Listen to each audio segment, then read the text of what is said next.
Ante la deriva del presidente Sánchez, creemos que es importante que una vez más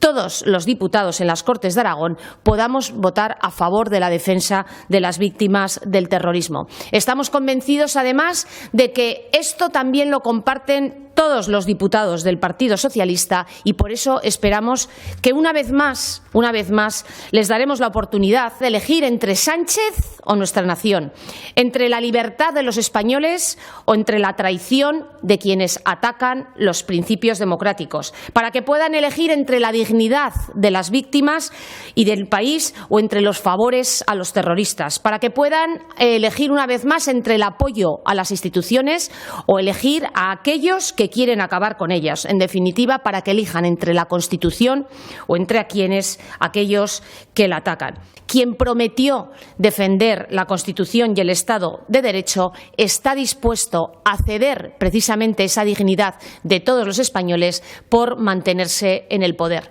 Es un apoyo más y una cesión a aquellos que desde las instituciones atacan a las instituciones, porque no olvidemos que en estos momentos también los herederos de los etarras, los herederos de los asesinos, no solamente están en las instituciones, sino que están apoyando parlamentariamente y sosteniendo al Gobierno de Sánchez.